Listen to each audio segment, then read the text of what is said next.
Hello, good evening, and welcome to the March 2023 session of Galactic Terrors, the online reading series that scours the known universe for scary stories, strange tales, weird horror, and all sorts of literary oddities from the most imaginative authors writing in a variety of fascinating genres.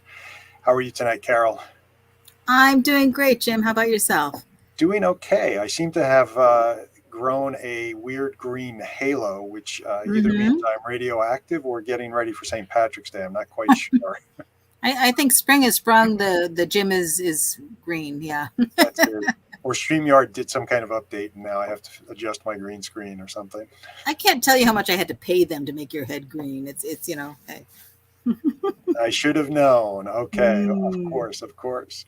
But welcome to Galactic Terrors. We have a fantastic lineup of readers tonight. Joining us are Robert P. OTTONE, Evie Knight, and MICHAEL CISCO. And a really cool fact that all three of our authors tonight have in common is that they are Bram Stoker Award nominees for the 2022 Bram Stoker Awards. So let's give them a little bit of applause for the great work that they're doing. Mm-hmm. Yeah, it's very exciting. It's funny how the confluence just came together. So that's really pretty nifty.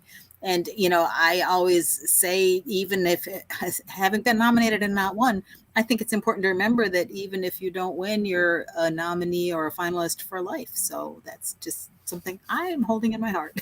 Absolutely. And for anybody on with us tonight who's not that familiar with the Bram Stoker Awards, you can check out the Bram Stoker Awards website. I think it is just bramstokerawards.com. Every nominee gets a page on the Bram Stoker Awards website. So there's all sorts of great information about horror authors of all kinds on that website. You can find out more about their work and what was nominated in the past. So very cool. Mm-hmm. I actually think that this is one of the benefits of being an HWA member, because many folks will offer copies of their works to those of us who are HWA members to read, for consideration for the awards. And it's a great way to keep up with what's going on in the horror world and get to find out about some new authors, Absolutely. Yeah. And another way to find out about some new authors is following some of the promotions the HWA is doing this month to spotlight women in horror.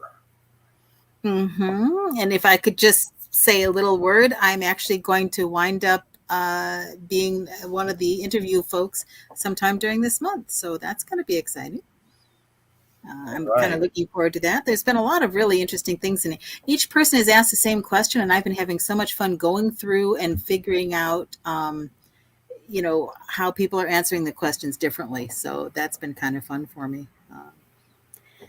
There's some other stuff going on in the HWA world. I work with a lot of the chapters as well. That's one of my jobs is chapter program co-manager. And the HWA is starting something new for chapters. We're actually instituting elections for the chapter chairs. And it could be the same people who run again all the time. That's fine. But that's going to be happening. Things are rolling out now during the month of March, and the elections will take place during the month of April. And one thing, I'll just mention it for anybody who is an HWA member, one thing that's very important is to go into the Wild Apricot system, which is the database that keeps all of our information, and update your profile to show which chapter you're affiliated with, because that's going to control who gets the ballot. So there's more information about that online, and an iMailer came out about that a few weeks ago. But I just want to mention it again, because sometimes I get an email, I forget to act on it right away. Don't tell anybody. Yeah. That happens. Yeah, I think we all get a lot of email. So in non-HWA related news, I'm just curious, we have a couple of minutes before we're going to jump into our readings, and I'm happy to see our audience joining us. I'm thinking, we have plenty of horror fans and horror readers here. I would love to just see, brief comments in the chat if you have seen Skinamarink. The movie, yes. Skinamarink, yes. I'm just curious. It seems to be quite the hot button thing in horror right now. So I do see, not yet. Okay, well, if anyone has seen it, feel free to throw your comments in the chat. Yeah, yay or nay. You don't have to indulge in spoilers. Yeah. No spoilers, but still, yeah. I have not seen it yet. I'm still doing that thing right now where I'm catching up on all the movies that are up for the Academy Award. They're showing them again in some of the theaters. So, Oh, great.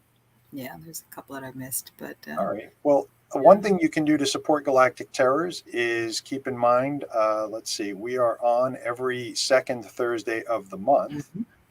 And you can subscribe to our YouTube channel, like and subscribe. These are good things to do to support Galactic Terrors and to find out about future transmissions. And if you really want to follow along and also be eligible for some book giveaways each month, you can join our newsletter. And we'll put that URL in the chat in a little bit so that you don't have to scribble that down or try to memorize it. Mhm. And that goes out twice a month, just once to announce the upcoming reading and once more to remind everyone just a day or two or day of reminder that the session is on. Mhm. Yeah, because we all know calendars make us go a little crazy. And then after each session, Carol, you do a completely random drawing of our Mhm. subscribers. Yes, there is. I mean, you just sit down at your computer and you type in random number generator and it gives you something. So I pull out, basically, it's usually ebooks that we send out because not the postage involved there and such. But I'm happy to say thank you, everybody, for supporting our newsletter. And we have, our numbers have grown by over 10%, in just the last, 5 weeks, which is pretty cool. So welcome to all the new members on the newsletter. And like Jim says, we don't spam you. Because we don't want to get too many spam newsletters either. So we believe in that. Yeah. And for those of you who might be joining us for the first time, we also encourage you to check out our YouTube channel. We have a library of past Galactic Terror sessions going back to about September 2020 when we started this. And so there's a lot of terrific readings in there of all different kinds of horror, horror mashups with other genres, horror poetry, great Q&A, and some fun sessions. So feel free Weird to check fiction. that out. Yeah. Yes. Yeah. So, yeah. But I think it's time we get on to the main attraction and start with our readings. What do you think, Carol? I think that's a pretty darn good idea. Yeah. So why don't I go ahead and introduce our first reader tonight? And that's Robert P. OTTONE. He's the Bram Stoker Award-nominated author of The Triangle. His other works include Her Infernal Name and Other Nightmares, which got an honorable mention in the Best Horror of the Year, Volume 13, as well as suburban folk horror novel The Vile Thing We Created. His short stories have appeared in various anthologies as well as online. He's also the publisher and owner of Spooky House Press. Ooh, and I'm going to want to hear more about that. He can be found online at spookyhousepress.com or on Twitter and Instagram at Robert OTTONE. And he delights in the creepy and views bagels solely as a cream cheese delivery service. Thank you, Robert. All right. Welcome, Rob.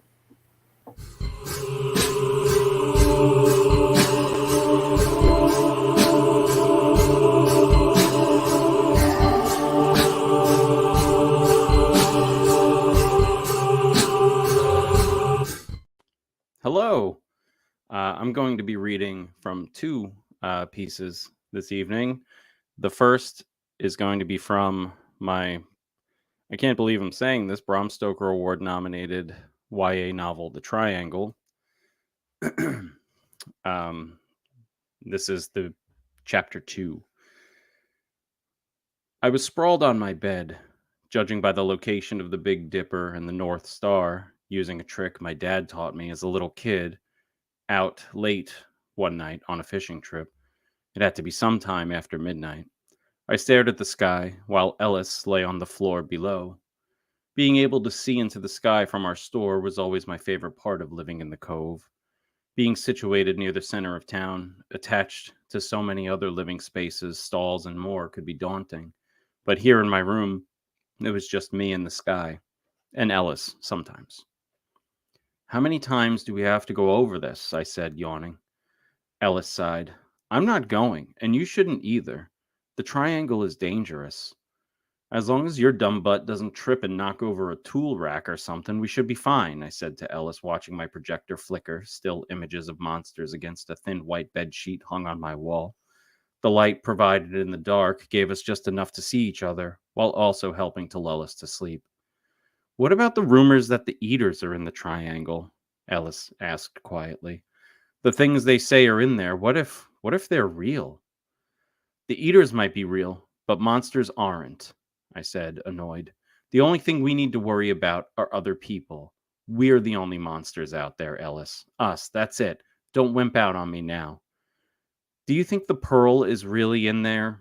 You never believed me before, Ellis said, his voice sounding breathy as though stifling a yawn. I knew sleep wasn't far off for him. Gotta be all kinds of danger for anyone going near it, if it even exists. Your dad supposedly almost died looking for it once before. Lots of others have too. As much as I want it to be real, and have believed in it my entire life, maybe some things just shouldn't be found. I heard them say there was all kinds of tech on board. Stuff we could salvage. Stuff that would help the cove. Homes for people who live in the shacks near the west wall, I said, thinking back to Navigator Moore and Dad's conversation. Why would it be in the triangle? If it's a super secret type thing and you had the best soldiers, scientists, and technology, wouldn't you send it to the one place that scares people away just by mentioning it? That would make sense for sure, but if it could help people, who does it benefit to hide it? Think, silly, I said, waiting for Ellis to figure it out on his own. After a moment, I decided to help him along. The elites up north. But sending all that stuff, all that tech into the triangle, if the Order learns about the pearl, wouldn't they want it back? Maybe. It's the perfect cover. If the triangle's just an old sailor's tale, use that tale to keep people out. It's like in the olden days, back when the world was normal, you know? Even then, people steered clear of it. There was land in it then, I think, a place called Bermuda. People lived there? I guess, I said, watching the horizon. I heard Ellis shift uncomfortably. He was getting nervous. We'd had conversations like this a million times, every time ending with the same result. Ellis believed in more than what was around him, and I believed in the drink, our solar batteries, diesel engines, and the sharpness of a good knife. It's all ghost stories, Ellis. From when ghosts haunted houses and not derelict freighters and boats. It's not real. I remember after I did a report on the Pearl, Mary Benson did her report on the Triangle, and after that she told me more stories about how her dad got lost in it and never came back, Ellis said. Mary Benson's dad ran off to get away from her big mouth and her mom's even bigger butt, I said, throwing a pillow at him. The rumors about the lights are a lot to consider, though, Azzy. I've talked to traders who've seen the lights. They say it's like being called inside by something, some kind of song. Like when we had those fireworks that year, and Navigator Moore played the guitar while they exploded. Remember that? Of course, I said. One of the founding ceremonies a few years back. A traveler came to town with fireworks from before the rise. They cast red, green, and orange streaks of color across the sky while Navigator Moore played a song about rockets and their red glare on his guitar. I was worried they wouldn't explode, but when they did, I remember crying because of how beautiful they were. The people I've talked to have told me that they hear things from inside the triangle, things at night, humming, chanting, all kinds of things, Ellis said.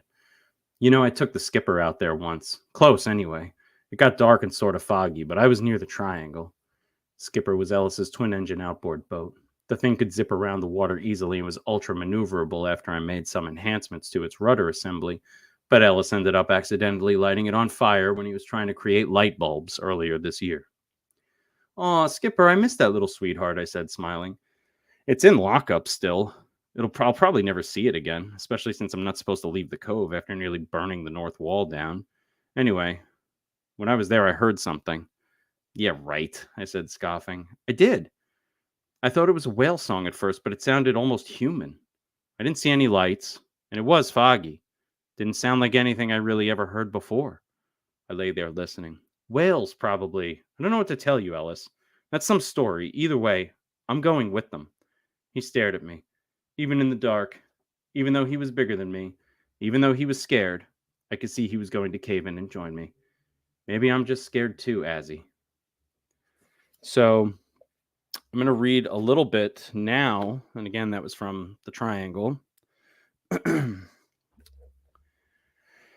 This next little snippet that I'm going to read is from my novel that comes out next month, courtesy of Hydra Publications, called The Vile Thing We Created. And it is decidedly not a YA, a novel, but it is suitably dark. And this is the opening of The Vile Thing We Created. The time before. Lola sat in a chair. There was nothing special about the chair, other than that it was yellow, metal, and old. She stared, and her mind raced, curious if she was older than the chair, or if the chair was, in fact, older than her. She wore white, a delicate ensemble, soft pants, and a slim-fitting t-shirt. "Hi, Lola," Ian said, sitting across from her, emerging as if from a fog. He was handsome, late 20s, kind, pale blue eyes. "Hello, baby," she said, smiling. Her face was numb. Her entire body was numb, as though her movements and feelings were telegraphed from some deeper, darker place, and her body was following impulses issued forth eons ago. They were alone in the room. The walls, cream-colored. The bed was adorned with a green blanket, white pillow, and yellow comforter, colors that made Lola's skin crawl. "How are they treating you in here?" Ian asked, placing his hand on her knee. "She's out of it most of the time," another voice said from behind Ian. The form took shape in the fog. Lola's father, Moses, tall, powerful looking. He placed a hand on Ian's shoulder. "She'll be all right soon enough." "Where am I?" Lola asked, her voice airy, distant, and not altogether her own. "You're at the Apple Valley Psych Center." "Do you know why you're here?" Moses asked, his voice low and measured. Lola nodded absently, memories of a needle piercing her body, piercing into her body going numb, the humming sound of a tube being inserted into her. Walking out of the building, a woman robed in black kneeling by the highway with a sign reading, "Is this a choice or a child?" with a blurry image of a shapeless form somewhat resembling a baby on a tray, covered in blood and viscous fluid. The image made Lola's skin crawl. In her mind's eye, she swore the fetus on the tray twitched. "Visiting hours are just about over," another voice said. Ian stood, leaned down, and kissed Lola's cheek. Lola could see an orderly over Ian's shoulder standing in the doorway. "I love you, Lola." Darkness in the room, moonlight beyond barred windows, a cold metal chair, a poorly decorated room, images of a bloody glob of meat twitching on a silver tray beside surgical equipment. Is this a choice or a child? Syringes filled with liquid, injections and struggling, the taste of copper in her mouth as she broke the flesh of a young muscular orderly, her hair becoming unkempt, the smell of her own skin and sweat, shoes without laces, nights without much sleep, shadows dancing on the walls as those same walls seemed to inch in slowly, the air in the room growing stale, more syringes, less fighting, giving up, a bed that felt more like a coffin, darkness, deep and lonely darkness. If Lola could, she would scream. Thank you. Oh, thank you very much, Rob. Thank you, man. That is definitely getting dark. Much too dark for YA. Yeah, that's not one that my niece and nephew can read. That's for sure. Got it. So how do you navigate that, going from YA to something much darker and more horrific, or for audiences that are perhaps less sensitive than our younger audiences, I guess? I try to keep like YA doesn't really have any hard and fast rules to separate it from writing for adults, but I keep like my own rules in my head. Like I try not to curse when I'm writing YA. I definitely don't curse when I'm writing MG, middle grade. So like I don't that's kind of the big separating factor. I feel like I have, when I'm writing YA, there's a little more whimsy and maybe like a little more fun that I have. Whereas with, writing for adults, I get as like grisly and dark as humanly possible. And there's still some fun, but it's fun for, the spooky kids who are now spooky adults reading. Got it. And you write novels, of course, and you also write short fiction fairly often too, right?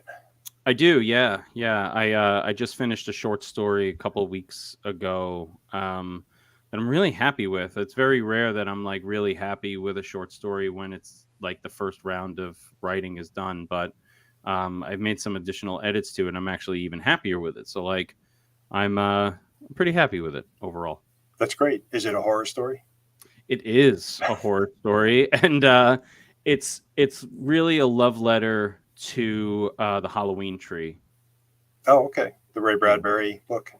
Yeah, very cool. I have a lot of little to Bradbury's work in there. I reread that every year, so it was just in my mind. It was just like there, and I needed it out. So I put together a little short story, and it was fun. Nice. So we definitely have some questions coming up for you in the audience. So I'm going to jump over there, and Cool. we're going to start with Nicholas Dyack. He was first out of the gate, and Nicholas wants to know, if you were invited to officially write something in the Silent Hill universe and it's considered canon, what thing, monster, place, etc. would you add? Yeah. I have a couple ideas for some Silent Hill type stuff in the future. But I think if I could write in the actual Silent Hill universe, I would be really interested in exploring how the blight of the town itself has begun to spread to the neighboring towns in the game. So you have Shepherd's Glen as a neighboring town to Silent Hill, and that was featured in Silent Hill Homecoming. So I would like to sort of play around with the idea of like the spreading evil and like how one can fight that or stop that. And I think the video game company that makes it, Konami, is exploring that as well, because they have a whole Silent Hill game that's now set in Japan coming out. And Silent Hill is, I've always interpreted it as it being in upstate New York, but a lot of people say it's West Virginia, so I don't know. But it's always been set in America, but this new one's set in Japan. Cool. And just to fill in the folks following along, Rob is something of a Silent Hill expert and recently wrote an article on the lingering terror of Silent Hill for Weird House magazine #1. So I suspect Nicholas read that or is at least aware of it. Any chance I get to write about Silent Hill, I will take. Awesome. All right. Teal James Glenn asks, what is your first genesis of a story, character, mood, or setting? Usually character. I've got something cooking now that it came to me as 2 characters. That was the first thing that came to me, and everything is kind of emerging around that. But yeah, it's usually character. Very cool. All right. Another question. This one from Chris Ryan. You mix grounded detail with the building of tension well in both YA and darker modes. How much of that comes out in the first draft and how much develops during rewrite? Oh, cool. In the YA book, it was there in the first draft. Really not much changed between my first draft and my second draft of the YA book. The ending, actually, is the only thing that really shifted in the YA book. My 2 mentors were both in agreement that I should go one way with it, and they were right. In the book that's coming out next month, cover reveal next week, by the way, that came a lot during the second draft, adding layers and layers. It was like reverse engineering an onion, putting more and more and more and more on as opposed to peeling it away. And I really, really wanted to pour it on.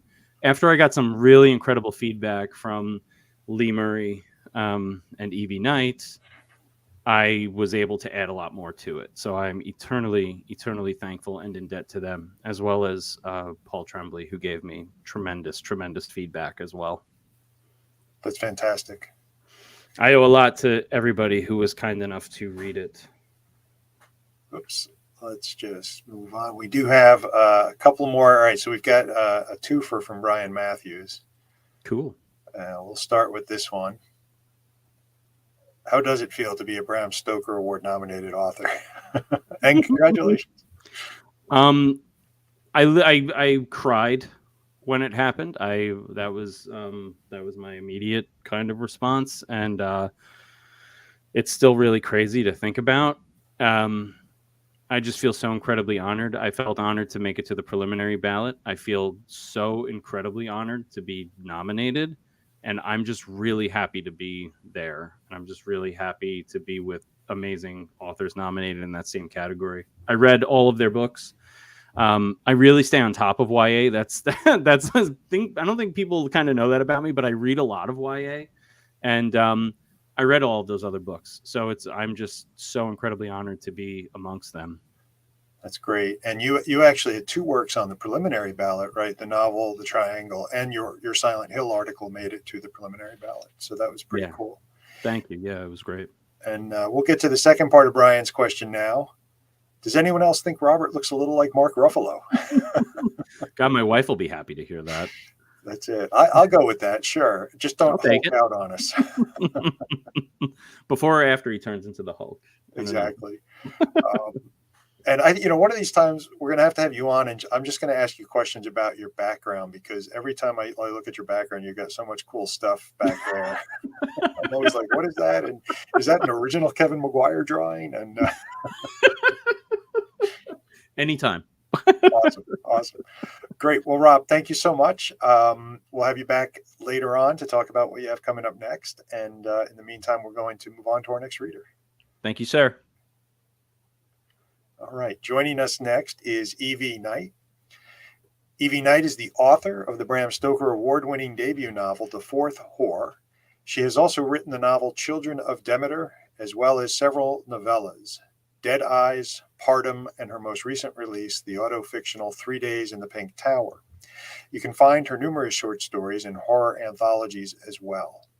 Evie lives in one of America's most haunted cities, Savannah, Georgia. She is a huge fan of Savannah bananas and the beauty of Bonaventure Cemetery. When not out and about searching for the ghosts of the past, Evie can be found at home with her husband Matt, her crazy dog Gozer, and their 3 naughty Sphinx cats.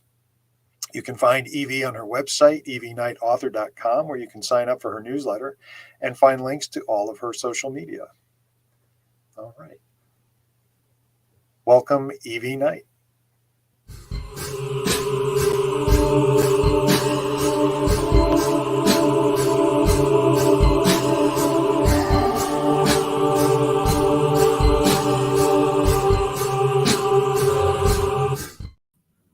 Hi, I'm Evie Knight, and I'm so happy to be here. And tonight I'm going to be reading from my Stoker-nominated novella, 3 Days. You can see all my little tabs ready to read to you.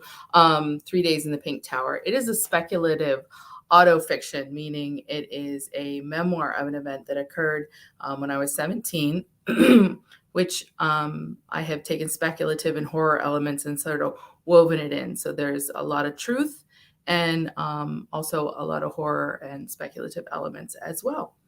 And I will start with chapter 1. I'm alone in the dark. I don't know where my friends are or how a cheap carnival fun house could possibly be this pitch black. It's cold and damp like a cave. I tell myself the humidity explains the goosebumps and the hairs on the back of my neck standing at attention, and I assure myself I'm not afraid to be wandering around lost in this finite maze. I mean, it is finite, and there were a lot of people in line behind us. I'll run into someone eventually. I'm not going to yell out to Katie or Angie. I'd never live the embarrassment down. But where are the lights and the mirrors? Where's the fog machine? I can't even smell it anymore.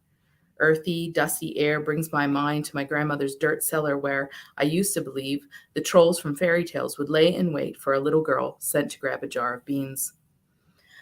I gotta shake this off. I'm 17. I'm about to be a senior. I'm not going to be afraid of some stupid 2-ticket attraction. I find the wall kind of sticky. I have to force the thought of some fungal layer of ooze out of my head and follow it. Filmy fingers brush at my hair, and I do a bee is trying to get me kung fu. Ugh, I hate this. Where is everyone? There's a door. I can feel the edge. My finger follows the groove upward, onto my tiptoes, to the top and across. No knob. I push it, but nothing happens. I try the other side and it springs, swinging just enough toward me that I can wriggle my hand in to pry it open all the way. Orange light, dim enough to allow my pupils to adjust without blinding me, lights the dorm-sized space. This is definitely not part of the fun house. Before I can take in much more than a small cot, a lamp, and a lawn chair, a man, overweight, greasy, and shirtless, leans into view. What the fuck?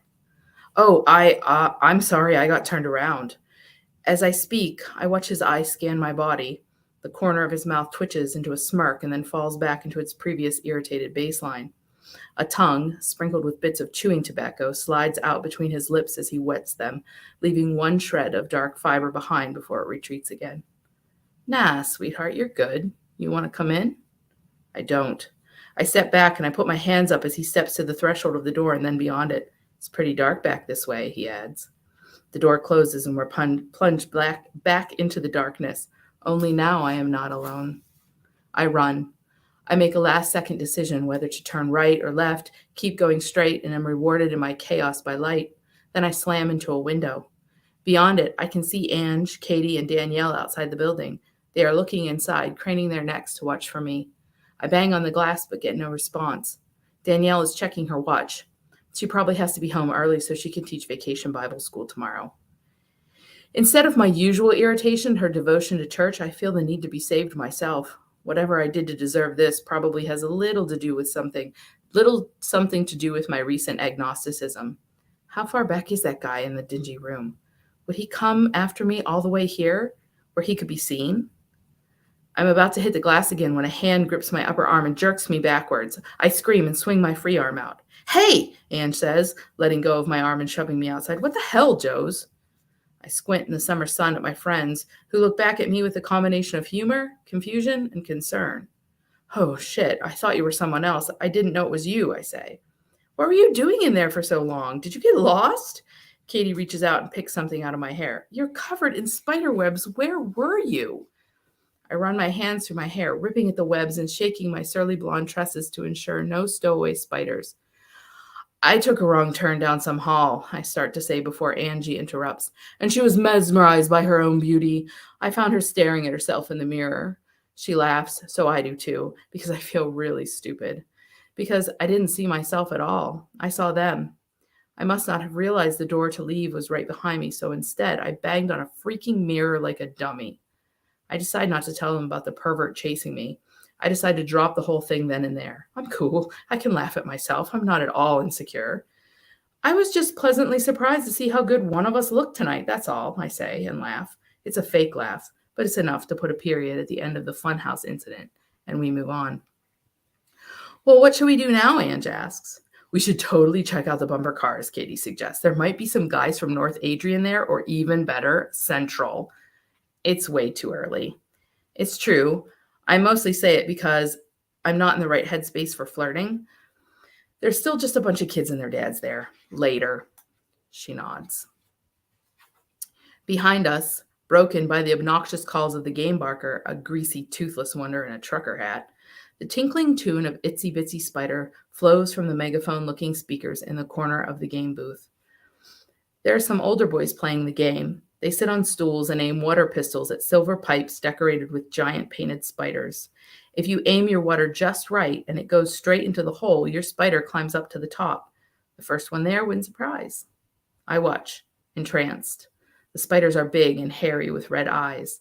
And I am not afraid of spiders, but I'm not a big fan of them either, especially when they and their webs take up residence in my hair.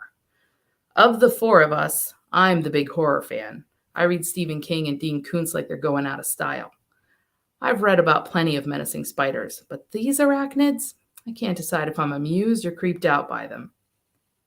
I don't know that I intend to approach them until I find myself standing at one of the 3 empty seats mid-game. The spider on that pipe has no hope of making it up the waterspout, yet it's still wriggling back and forth, ready to go. I feel like there's a spider crawling up the back of my neck. Involuntary chills roll through me and I flip my hair away. "Let's play." Ange jumps up on the stool and plops her money down, making me jump back and blink.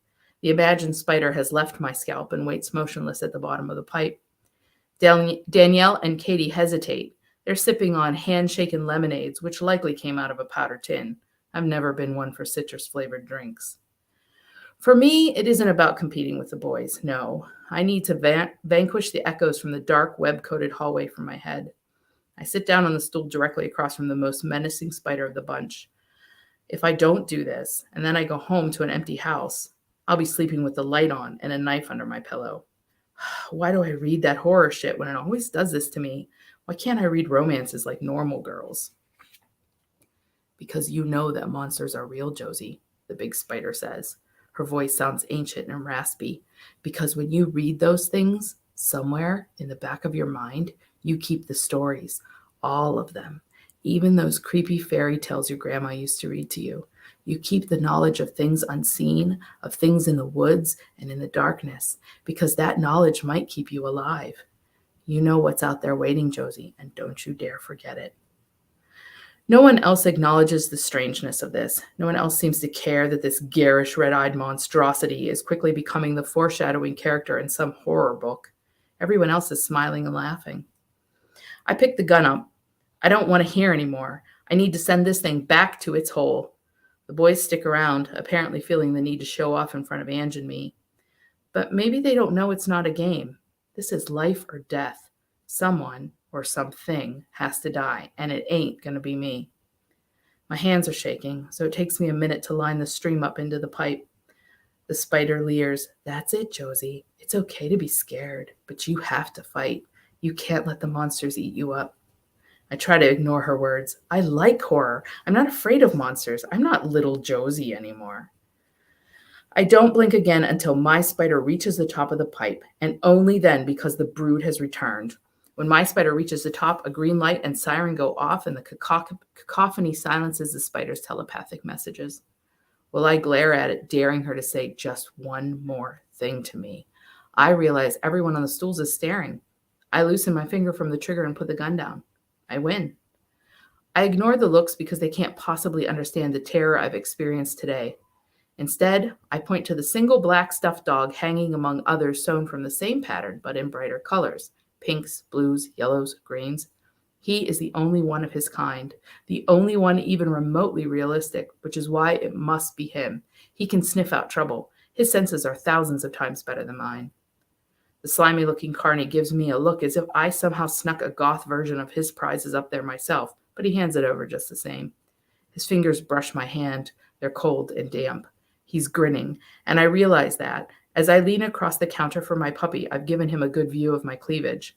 I clutch the prize in my arms like a toddler. My knees go a little weak. Maybe he's the monster and I should run away. Maybe I should.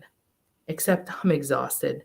I want to drop to the ground and cry in a fetal position until someone comes along, picks up my tired body, and carries me to the car. I'm going to skip ahead a few chapters. Just make sure I'm okay.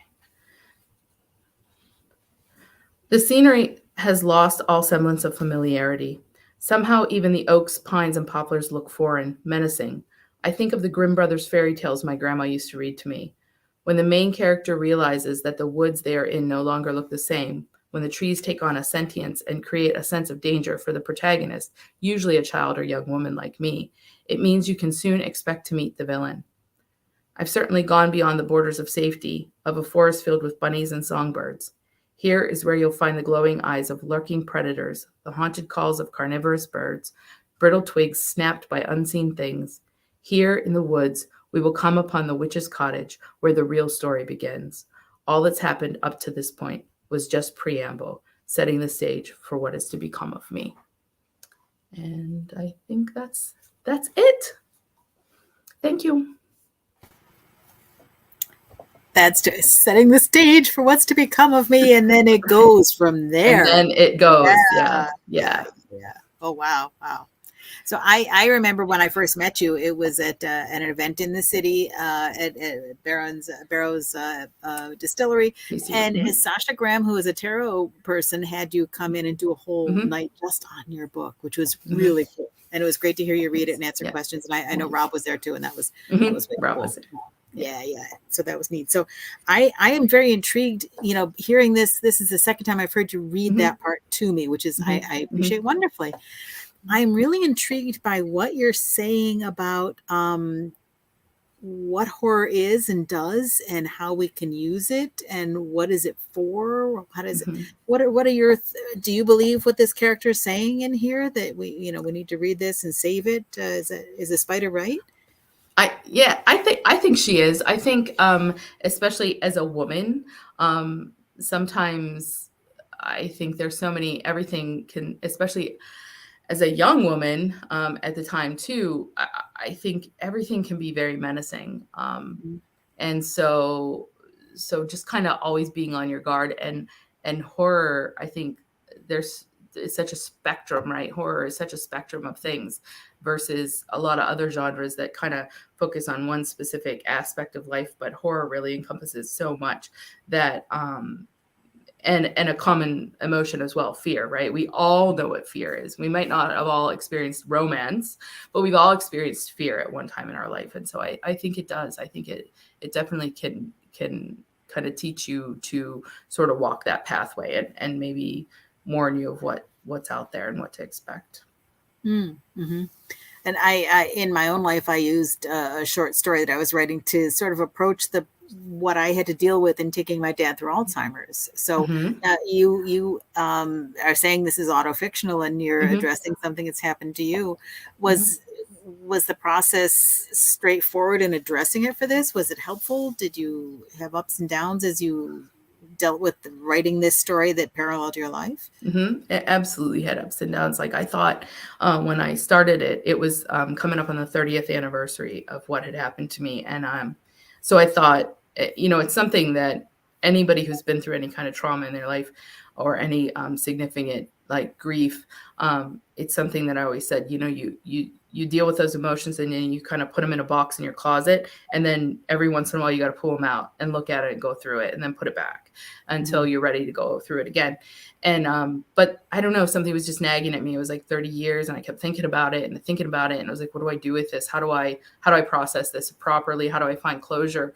And I was like, I'm a writer. I could write something. And then it was just a matter of how did I want to approach it? And, why was my trauma or my story, so different or deserving of some kind of media versus anyone else's, like at that time, the Me Too movement had really just taken off.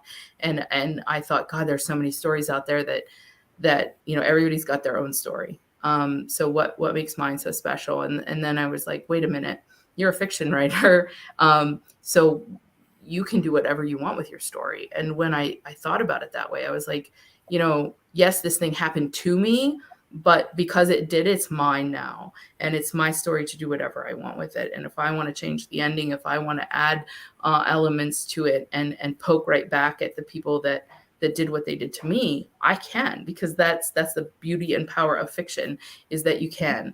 And I thought that's the statement that I want to make. And then it kind of like, I knew that's what I wanted to do with it. I wanted to kind of use it as a tool and also kind of to show everyone that this is a power that you can wield and take your story back and make it your own and process through the trauma that way.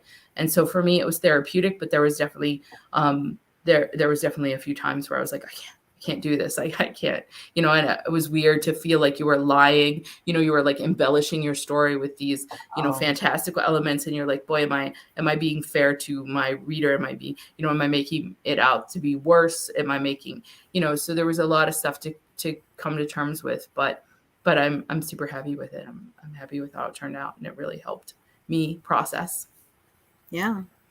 Well, we have an interesting question that was something I was thinking too from our friends at Raw Dog Screaming Press. Did you use the tarot cards while writing this? And if so, how? Because they are part of the story. Right? They are a part of the story. Yeah, they really are. And at first I was trying to figure out what speculative elements did I want to put in it. And I was really working with the idea of goddesses as sort of a, but I just really it wasn't meshing right. And then I happened to be reading Sasha Graham's book, The Magic of Tarot.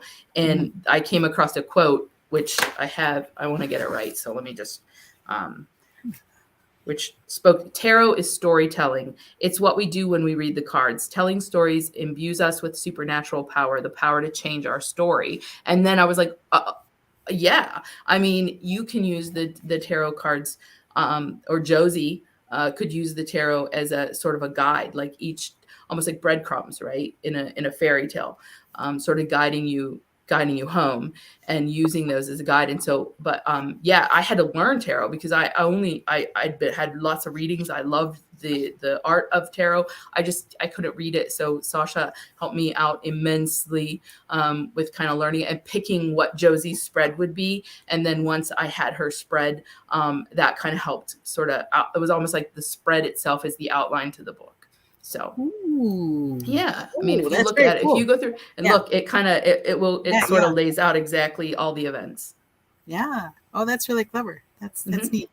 So, wow, we've got a whole new process for outlining now. This is Right? fantastic. Yeah. Well, clearly you've put something together that's resonated with people because lots of folks nominated you for the Stoker. So that's really awesome. So I'm honored. Like, yeah, no, that's terrific. And a lot of folks have been saying things like, yeah, I started studying tarot in recent years. It really goes with storytelling. So it does. Absolutely. It's great. Yeah. And I don't think you don't have to even know really necessarily how to read them. Like part of the whole intuitive reading is sort of studying what's happening and telling yourself the story of the card, like looking at the card and telling yourself what you see going on in there. And that sometimes is enough to spark. Yeah, that's really cool. Well, thank you so much for sharing this. It's been really fun to chat with you again. Absolutely. So I appreciate you very much.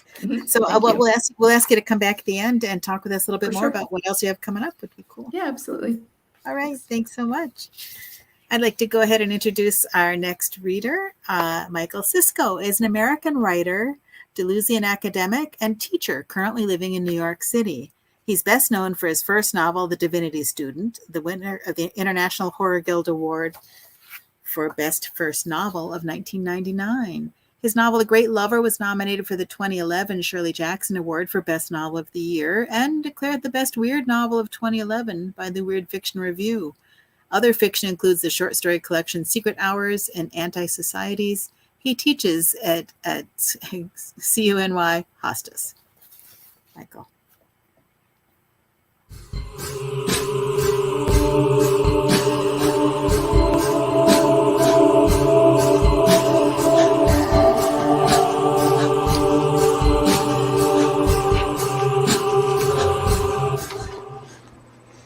Hi, everybody. So tonight I'm going to be reading to you a passage from my upcoming novel, Pest, which is due out imminently from the good folks at Clash Books. So this will be available. It's up for pre-order now, and it should be available generally very, very soon. So this is a book that's sort of hard to sum up in a few words, but basically it's about someone who's leading a double life. One is a human being and another is a wild Tibetan yak. And all of this is unfolding against a kind of backdrop of environmental catastrophe and even an epidemic. I wrote this before COVID happened. The disease in the book has nothing to do with COVID, but I don't know. Just thought I'd put that in there. So here's a bit from toward the beginning of the book.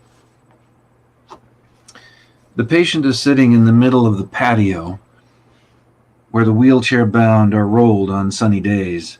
From here, they can gaze out over the hills and rooftops, all the way to the Pacific. Now, however, the scene is marred by clouds of smoke from burning buildings, sirens wailing, stern voices amplified by loudspeakers, whirring helicopters, and a more diffuse and uncertain sound produced by unnumbered human beings in distress, shock, and pain. In addition to the brain trauma that put him here, examination of his body unfolds a history of burns and contusions, some of which must have been incapacitating, extending back over a period of several months at least. All this is consistent with what has come to be called Catalina syndrome. No one knows how the syndrome is contracted. It isn't associated with any bacteria, virus, specific injury, or toxin. Nakedness is by far the most common symptom. Patients automatically disrobe without seeming to be aware of it. So far as anyone knows, the syndrome does not harm the patient directly.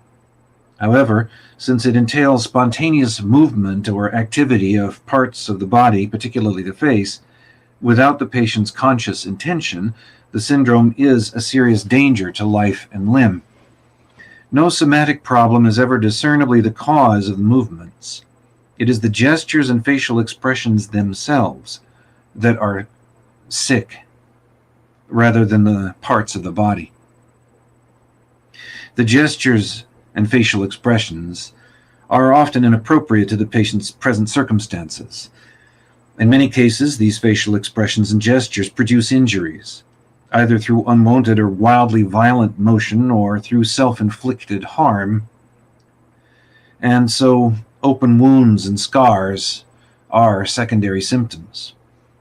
Patients tear and hammer themselves convulsively, screaming in agony, often masturbating at the same time. Patients are, however, either not aware that they are doing anything unusual or choose to pretend that they are not aware. A handful of patients do become psychologically remote, although this may be an intenser or more obvious manifestation of a remoteness that all those infected experience, or, contrariwise, an augmentation of abstractedness as a pre-existing condition. This remoteness takes the form of an exaggeratedly intense concentration on an unknown thought, as if patients were trying, with every fiber of their being, every ounce of strength, every last watt of willpower, to remember, to imagine something. Those who exhibit this symptom will often also make spontaneous floundering movements. A doctor with a penchant for sailing claims to have recognized in these movements the actions of someone desperately treading water, struggling to avoid drowning. Since the first outbreak occurred in a religious community on Catalina Island, the syndrome was given Catalina as an ad hoc name. One of the most peculiar attributes of this syndrome, and the one perhaps least well understood by physicians, is the apparent coordination of gestures among patients. It's as if the personal conscious control of certain body parts were being supplanted by communications between bodies, as if the different parts of different human bodies were coordinating amongst themselves in a kind of conspiracy against the brains or personalities of their respective owners. So one might observe, for example, a patient in one room stiffly waving a left hand back and forth to complement the similar movement of another patient's right hand in another room, like disarticulated applause. One patient shrugs, while the face of another patient adopts an exaggerated agnostic frown of uncertainty. And neither patient can see the other. It's as if gestures were being distributed among the body parts and faces of different persons, even as their own control of their bodies and faces is diminished or altogether lost. This clinic is an island of calm, more or less, compared to the mayhem out there. I've been sleeping here at the clinic for almost a week now. It's too much trouble getting to and from my house. There are now 3 checkpoints, and it takes the better part of an hour to clear each one. The better part of an hour under the stupidly hostile gaze of soldiers and thuggish cops. Who needs it? What are they checking? With whom do they do their checking?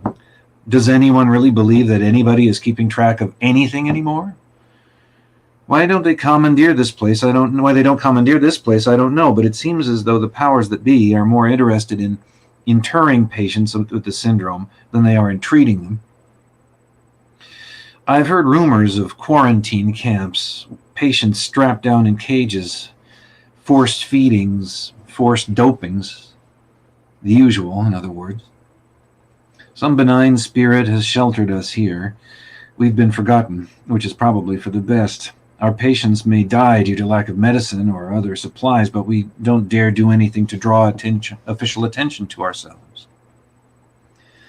When this particular patient, a huge Indian man, isn't nodding to himself, which he usually is, he lets his head slump over onto his left shoulder. His eyes are always shut. His mouth blubbers from time to time. He can't speak, and the doctors have concluded that he is, at best, only minimally aware. The sunlight probably registers, but he is unresponsive to people. Somehow, the scar on his forehead is reopened, so now there's a sizable wad of bandage running down the middle of his forehead and anchored between his eyes. Occasionally, one or another hand will stir, and the nurse on duty will stop and watch it carefully. Will that hand casually reach up and tear out an eyeball? Will it grope at his crotch, but the hand only opens slightly and closes again, the way you do when you are hoping to receive something, and then disappointed when you don't? I swear he hears, though. I'll bet his ears are sharper than anything. Thanks very much.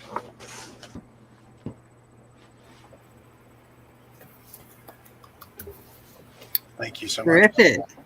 Yeah. Thank you for sharing your words. That was very intense. Very intense. Thank you. Gripping. You know, my first question, I think it's fascinating what you said, that you wrote this before the pandemic. Did you sort of put it aside while we went through that and wait to look at it again? Or did it make a difference on when you brought it to be published? Because, you know, did you wait for the pandemic to be over? No, it was actually something, I think I submitted it before the pandemic started. I'm not sure. It was originally going to come out last year. And then the publishers, they just had a lot going on. And so they pushed it to this year. So the pandemic, I think, was we had the vaccine at least by the time I sent this in. So that kind of shifted things a bit. But I had written it beforehand. So as far as publication goes, I did wonder about the timeliness of it. The plague of the story is more background than it is like foregrounded. It's something that's going on, but it's not the point of the book.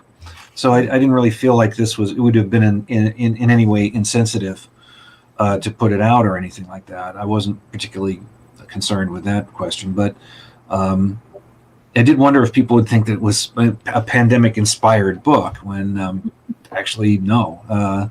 I mean, it's inspired by there's plenty of crisis to go around. So, I mean, it's not like we needed the pandemic for me to think of that. Yeah, so it was largely the publisher's choice as to when it would come out. Oh, that's fascinating. Yeah.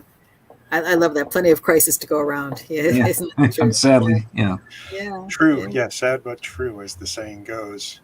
But Michael, you write weird fiction, you write about weird fiction, and I'm going to just share quickly for our audience the cover for Weird Fiction, a Genre Study, which is the Bram Stoker nominated work.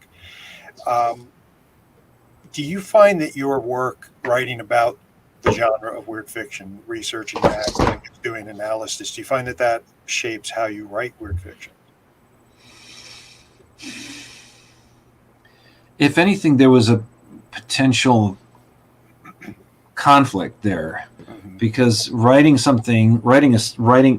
art, and then looking at art critically, that's a totally different way of approaching things. It's really two completely different directions.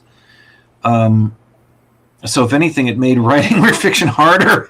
It made it harder because you're so aware of all the tropes and so forth, and you say, "Oh, I'm doing this again." It's like, no, just you just then because you don't want to write something to a formula. You want to write something that has its own will to live and its own integrity. So, I mean, I feel like it wasn't that big a problem just because I'd been writing fiction for such a long time prior that I just had my chops, so to speak. So I knew what I was doing, so it didn't interfere that much. But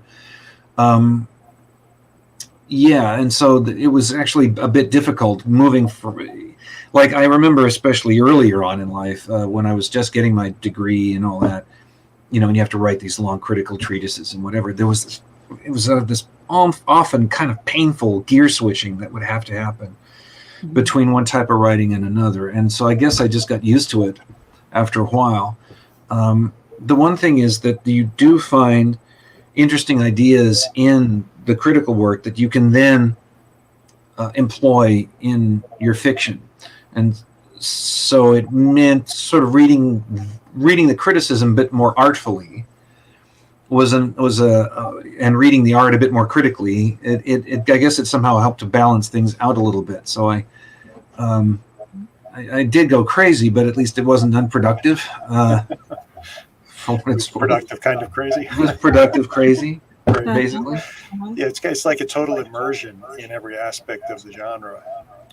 Like, yeah. Yeah. Well, you know, we were mentioning during the pandemic, we were all isolated, of course, and we didn't have folks to talk to. And that's one of the things that I think people have enjoyed about our show, Jim, is that, you know, we've been able to chat online with people in a time when people couldn't. But I had something that was very impactful for me during the pandemic. I came across this funny little book. Michael did a reading of this. There's a little chapbook that he put, it was a charity thing he put together, and there was an online reading. It was like, oh my gosh, there's somebody really clever and reading this thing to me. This is awesome. So thank you for doing that in the middle of the Thank you very much. No, it was a delight to do it. I'm glad to see that that has legs, so to speak. It's getting around. Do you mind if we dance with your legs is the name of it. Yes. That's right. Yeah. We have a couple other comments, though, just about your work in general. Rob says, I'll never forget how on edge and tense I felt while writing Michael's Ethics. There were a few points that really nailed me. So, well, shucks. Thank you. Yeah, I'm kind of proud of Ethics. That was a book. It's about birds. And you know, I find I have this in common with lots of folks. And I encountered Watership Down at a certain age, and it sort of scarred me for life, but, you know, in a good way. It's haunted me ever since. And so, you know, I knew eventually I would have to write something about animals, that there's something, somehow you get to something emotionally really very intense and pure that way, without sort of all the human baggage in the way. You can kind of, you can home in on that if you can do it right. So I ended up trying to do that with birds in Ethics. And so I don't know if it succeeded or not, but, you went from bunnies to birds. Okay. But to birds. I didn't want to be that repetitive. And that Mike Davis very kindly put that out through Lovecraft E-Zine press just last year, I think it was. And so, again, my eternal gratitude to him for that. I would say, based on Rob's comment, that it was a success. I hope so. Yeah. I hope so. So I have a question, and this might be venturing into controversial territory. I don't know, but do you have a preferred definition of what weird fiction is? Well, yeah, I mean, Made that, but yeah, I mean, so the proviso first, and I'll try not to be too long-winded about it. I understand that defining a genre in a way is sort of it's not quite a fool's errand, but I mean it's going to get knocked down. That definition is going to attract criticism. But if we don't do that, then we don't really have any criticism happening at all. Like you do have to stick your neck out and say, I think it's this, and then take your lumps when people don't like it or whatever. So I write, and you know, I wrote the book in part in response to, there's a book called The Fantastic by Tsvetan Todorov that people may know, that defines basically supernatural fiction. And I thought it was full of crap. And so I wanted to write something that was better, with the full expectation that somebody sooner or later will probably think I'm full of crap and shoot me down. So, but my definition was more or less that weird fiction is about, it answers a need, a desire, I think, that people have when they feel that everything is a bit too defined, too mapped out, too gridded out and too normal. Like it feels like life begins to, it feels too confined. And so there's a desire to burst out of that, to escape that, but you don't know into what. You don't know what else is there. If you start talking about what else might be on the other side, now you're writing fantasy. Now you're constructing another world. You're setting up rules.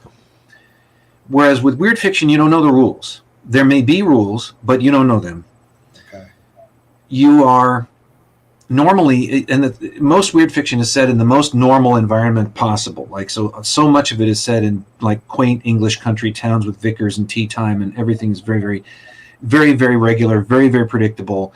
And it's exactly in that place that the strange event has the most force, and you can get the most power out of even something very small being out of place.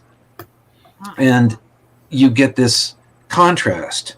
So weird fiction isn't just about being weird. It's about the relationship between weird and ordinary. right? And there's this ambivalent feeling about it, because on the one hand, wait a minute, what's happening? Things are getting strange. I don't know what's happening. But on the other hand, oh, something's different now. This is exciting. What's happening? There's this enlivening feeling. So for me, it's not necessarily about, well, there's a ghost, or there's a vampire, or there's a werewolf, or something that we can name and know. Sometimes there is, but it's always how that makes you feel that matters, that weird feeling. And for me, that's a feeling of not knowing, a feeling that there's something infinite about experience, that we can know things, but we can't map out experience. Experience itself is always going to be unpredictable, volatile. And we forget that in our ordinary lives as we go about our habitual life, because that's how we live, with our habits. But there's a yearning for something else, for something more. I don't necessarily want to live there. I don't know that I can escape there, but I want to glimpse it. I want to know it's there, or something like that. And that provides a kind of satisfaction for the reader. Almost like that glimpse reassures you that where you are is not a bad place to be. It can be that. It can be that. It can work either way. Sometimes you have people who are like, they see the weirdness and they're like, and they fall back, and normalness reasserts itself, and they feel that's comforting. Other people, like, maybe they really don't like where they are. Like, the normal for them is not working out. It's not such a good normal is not working out so well for them. And so those folks might actually want to insinuate that the normal isn't as perfect as it seems, as a subversive thing, as a way of saying, well, you think you know what's going on here, but there's actually more to the world than that. If you think of Ballad of Black Tom by Victor Laval, right, and the way he kind of inverts what Lovecraft would normally do, right, and he does this beautifully. It's like integrating the sort of African American critique into that story, right? The normal for African Americans, certainly at the time he's writing about, is that normal's not good. It's very bad, and so it makes sense to want to see it crumble, or to want to see it threatened, or to see it undermined. So he dovetails those really, really neatly together. There's no sense of there being like ideologically clamped onto each other. They organically fit in with like an emotional reaction that the character has. So that's really artfully done. And that's kind of what I'm getting at. If you look at the yellow wallpaper is another kind of example of that, like the woman trapped in a room. And it's not good that she goes crazy and sees the woman in the wallpaper, but you can see it almost has to happen when you're that trapped. You have to there has to be something else on the other side of that pattern. And so that's I've been talking for too long, but you get the idea. That's more or less what I'm it's great, and I love the distinction you make that once you start to explain and build the rules of the world on the other side, you're moving into fantasy. I think I've never thought of it that way before, and that that's really fascinating. Yeah, that's a nice snap thought. Yeah. I have a little silly question in a way. I like to take stories and base them sort of like they used to do in the old Twilight Zone episodes. Everything seems normal. We're starting out fine. Then there's something, that's not quite, what is that? Mm-hmm. Oh. Mm-hmm. It seems to me that's kind of the same thing that you're talking about in a way. Oh, sure. Yeah.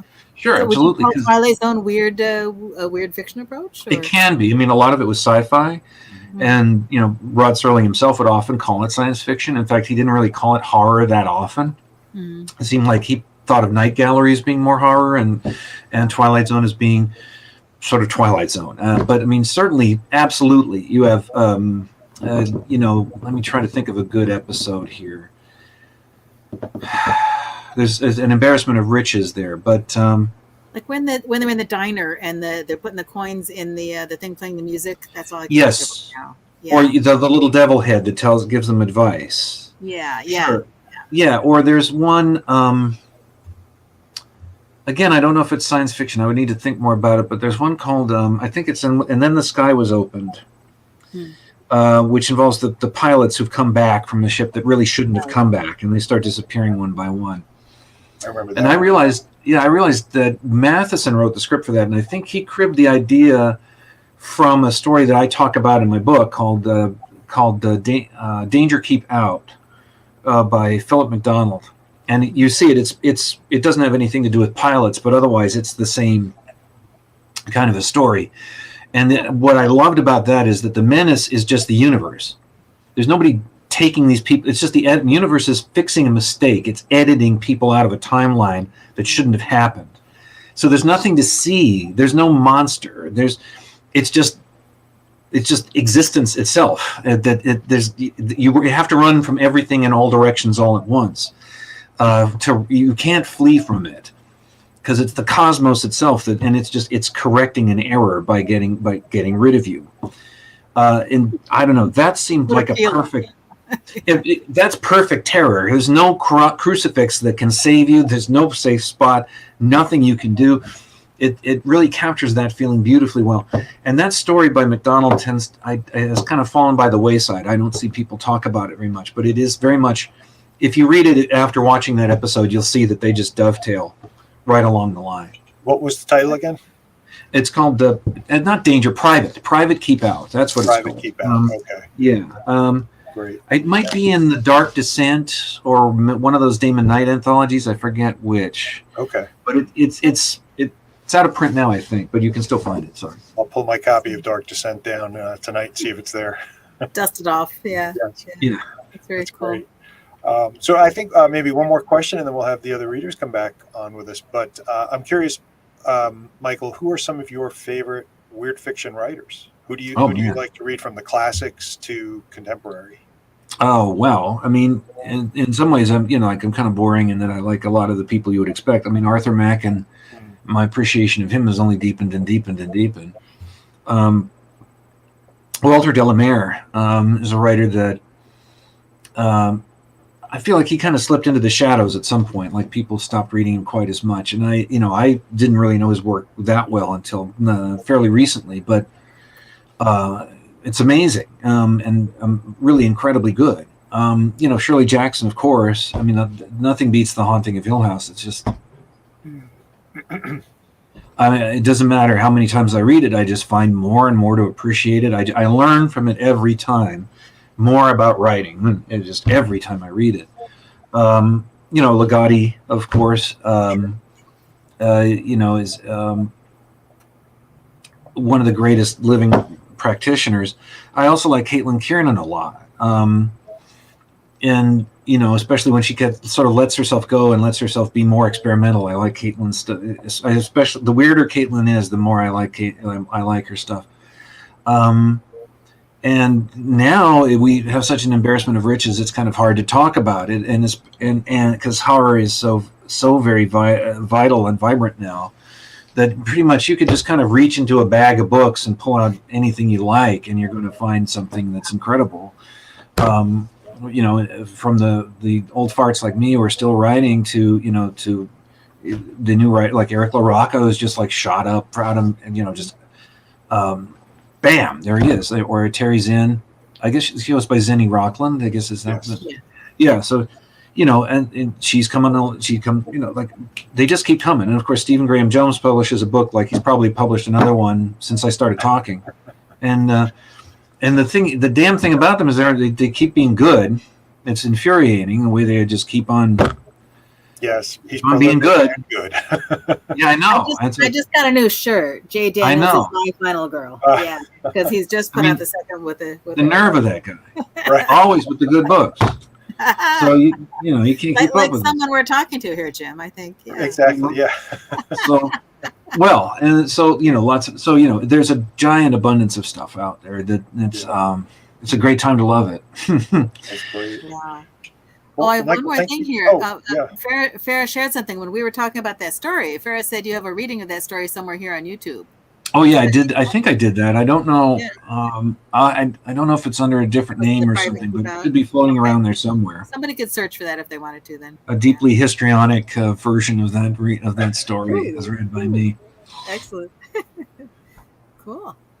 Well, this has been so much fun, and very exciting to chat and pick into your brain a little bit. So, yes. Yeah. Yeah, cool. It's great. Thank you for sharing your insights with us and your stories with us. My pleasure. Rob, I do. Yeah. Yeah. get other folks in. All right. Hello, Hey. Evie. Hello, Robert. Welcome back. Hey-o. Yeah. So, I just let me just share one thing. One of our New York folks, Stephen Van Patten, said, "I'm listening while at work, so haven't been able to type until now, but these reads have been great, crushing." So what a great line, and people have commented on the great lineup we have. So thank you for all three of you coming to join us. This has really been fascinating and exciting words to hear. So cool. Thank you for having us. Yes, thank you. Absolutely. Thank you. Yeah, neat stuff. so let's shall we would love to hear what everyone has coming up next that we should be on the lookout for. Robert, we'll start with you since you are our first reader tonight. Sure. Yeah. Next week, well, this is it's March 9th. Next week will be the cover reveal for my book, The Vile Thing We Created, which is coming from Hydra. Very excited about that, and that is going to be released on April 18th. So a little over a month away until it comes out. So that's the next thing that I have out. So Great thankful. Thank you. It's so good. So good. Can't wait. Thank you. I'm so honored by everybody who's been so kind to it so far. It's just really insane. So thank you. Excited for it. But that's the next one. Yeah. Awesome. And I'm just going to share, I know this was on your intro video, but I think we'll just take another peek at your book cover for the triangle. You have that lovely Bram Stoker Award nominee first on it. Yeah. I'm still like amazed. It's crazy. It's crazy. It's really honored. Just so honored. That's And I'm gonna last honored a to be while. here with Evie and Mr. Cisco. Like I'm a huge fan of Evie, and Michael is one of my idols. So I'm Cool. like floored that I'm here. We're delighted that you're here. Yeah. How about you, Evie? What do you have coming up? Well, just 2 days ago on the 7th, the anthology American Cannibal came out. Rebecca Rolland edited, and I have a story in there. So that's my most recent thing. And I was really excited about that story. It's called The Flanagan Cure. And it's about a surgeon, an alcoholic surgeon, who is trying to find a way to deal with prohibition and some alternative to drinking. And I think you can maybe have a guess as what he discovers as his cure for drinking during prohibition. Oh my. Gruesome. It sounds gruesome. So yeah. Delightfully gruesome.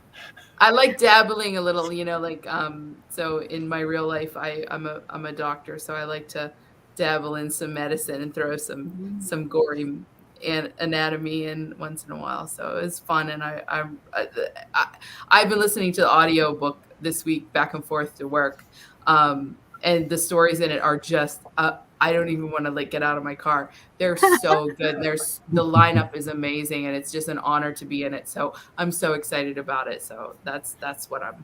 And it correct me if I'm wrong, but it hit #1 on Amazon in a whole bunch of categories right away. Yeah, it did. Yeah, it did. It's so, I'm telling you, it is so good. The stories in it are just, and I just love it. It just goes throughout the time in the United States. There's a whole timeline of stories from different decades and things. It's so that's a great way to. It was a really cool theme and a great way to lay it out. Yeah. So, and I think we have an image to go with that. So let's share that with the audience. Yeah, and look at this cover. Is this cover not insane? And who did this cover? Lynn Hansen. Yes. Of course. Fabulous as always. Awesome. Yeah. Yes. Oh, and I just noticed in the right next to the hair is the date 1928. So is that for your story? Yeah, that's mine. Yep, the Flanagan Cure. Yep, it takes place in 28. Yep. Very cool. Cool.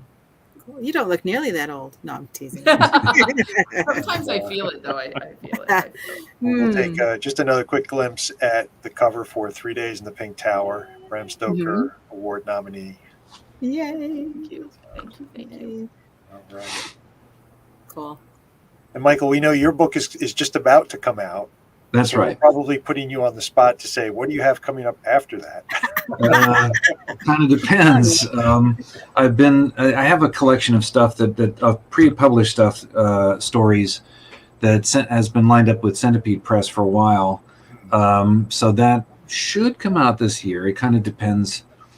So that would be something that could come out this year. And I just finished work on a new novel, so that may be a follow-up from Clash or whatever. So I'm still finishing it, so we'll see.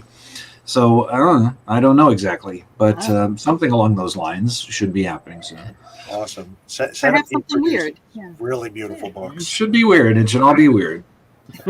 Yeah.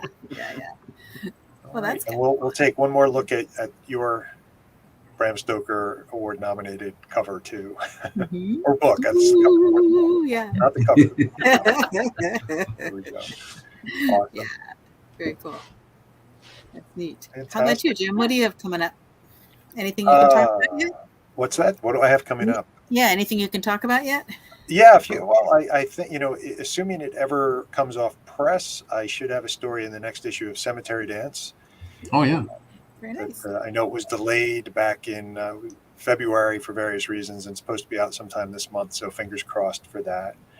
And a couple of other things I'm working on that are not quite announcement ready yet. Mm-hmm. But it should be a busy year. Mm-hmm. Mm-hmm. Yeah. And how about you, Carol? What's on the horizon? I'm in that same boat. I have a couple things that I've just turned in that are waiting, and a couple things that I'm working on finishing up that will be waiting soon. So I'm in that perpetual, almost state. So that's all right. That's fun. But Yeah. that's cool.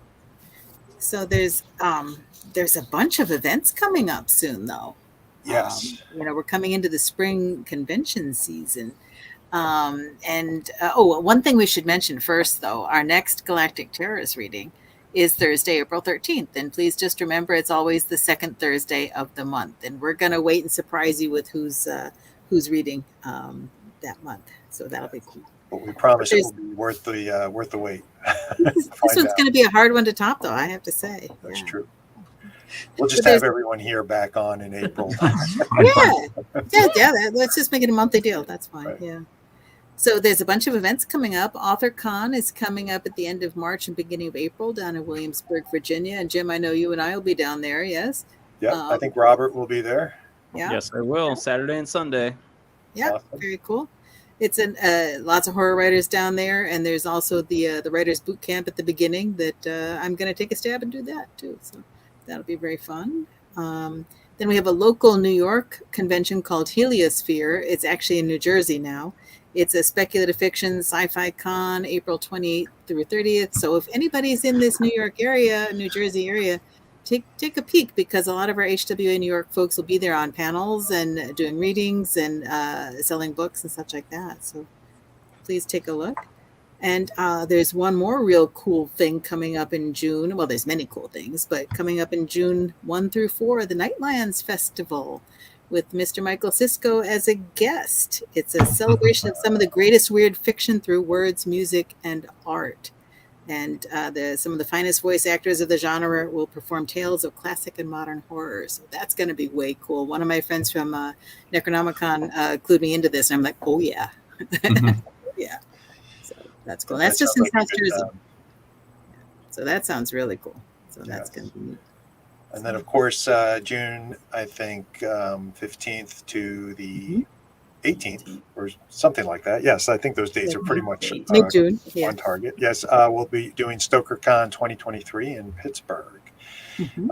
So there's still time to register for that, and we hope to see a whole bunch of people there. There will also be going on sale later this month virtual registrations for the virtual StokerCon that will coincide with Pittsburgh for those who can't make the trip to Iron City and Romero country. Yes. And, and it works out well the same way we have some folks tuning in from all over the world. I know we have at least one from Australia. Hi, Lauren. And folks from all over. So that's really cool. So the Stoker is available virtually for those who are too far away to travel. So that's a pretty neat thing. 15th through the 18th, Brian helped us here. Okay. Great. And I'm going to put up another plug for our newsletter. Please sign up if you want to follow future Galactic Terrors transmissions. And as Carol said, we are on every second Thursday of the month. And you can also find us on Facebook if you want to. If it's easier for you to follow us there, we have some presence on Facebook. And of course, I don't have the URLs at my fingertips. Yeah. Now, but who else is going to be at AuthorCon? Rob, you're going to be down there? Okay. Yep. Cool. I just want to be sure I got I'll that. be on the Cosmic Horror panel with Mary San Giovanni. Yeah. Cool. Yeah. Very good. I heard her do a talk about it at one of the All Access Con events, and it was the most informative thing on cosmic horror I've ever read. And I proceeded to write a story that got accepted somewhere that isn't out yet. So I was very excited about that. So That's awesome. yeah, so that's great. Terrific. All righty. Well, thank you, everybody. This has been so much fun. You know, I swear that the time for these events for me just goes by so fast because I want to hear everything, and then I want to hear the next one, and then I love chatting with everybody. Yeah. Yes, that's a lot of fun. Is just chatting after the readings, and of course, hearing the readings is wonderful. So thank you again for sharing your work with us and for taking some time to chat and answer questions. And we wish you all the best of luck with all your future projects. Thank you. Thank you very much. And thank you to the other readers, too. Yeah. Thanks for you. joining Yes, us. thank you. It was great. Bye. To our audience, we hope to see you next month. Everyone, take care until then. Cool. Laters.